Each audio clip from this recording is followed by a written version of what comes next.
Aujourd'hui, le 18 janvier 2025. Première lecture. Avançons-nous avec assurance vers le trône de la grâce.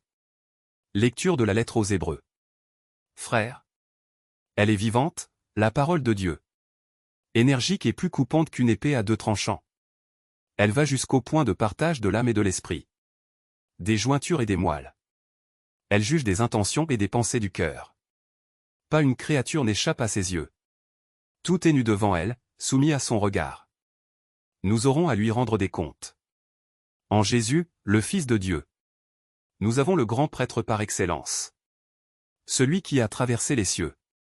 Tenons donc ferme l'affirmation de notre foi. En effet, nous n'avons pas un grand prêtre. Incapable de compatir à nos faiblesses. Mais un grand prêtre éprouvé en toutes choses. À notre ressemblance, excepté le péché. Avançons-nous donc avec assurance. Vers le trône de la grâce. Pour obtenir miséricorde. Et recevoir, en temps voulu, la grâce de son secours. Parole du Seigneur. Psaume. Tes paroles, Seigneur, sont esprit. Et elles sont vie. La loi du Seigneur est parfaite. Qui redonne vie. La charte du Seigneur est sûre. Qui rend sages les simples. Les préceptes du Seigneur sont droits. Ils réjouissent le cœur. Le commandement du Seigneur est limpide. Il clarifie le regard. La crainte qu'il inspire est pure. Elle est là pour toujours. Les décisions du Seigneur sont justes. Et vraiment équitables. Accueille les paroles de ma bouche. Le murmure de mon cœur. Qu'ils parviennent devant toi. Seigneur, mon rocher, mon défenseur. Évangile. Je ne suis pas venu appeler des justes, mais des pécheurs. Alléluia.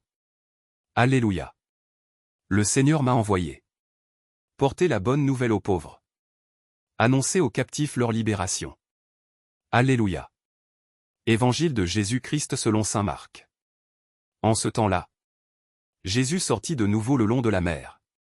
Toute la foule venait à lui. Et il les enseignait.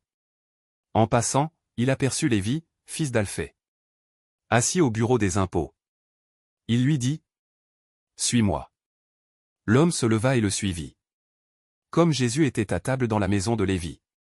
Beaucoup de publicains, c'est-à-dire des collecteurs d'impôts. Et beaucoup de pécheurs. Vinrent prendre place avec Jésus et ses disciples. Car ils étaient nombreux à le suivre. Les scribes du groupe des pharisiens, voyant qu'il mangeait avec les pécheurs et les publicains, disaient à ses disciples : « Comment ? Il mange avec les publicains et les pécheurs. » Jésus, qui avait entendu, leur déclara : « Ce ne sont pas les gens bien portants qui ont besoin du médecin, mais les malades. Je ne suis pas venu appeler des justes, mais des pécheurs. » Acclamons la parole de Dieu. Louange à toi Seigneur Jésus.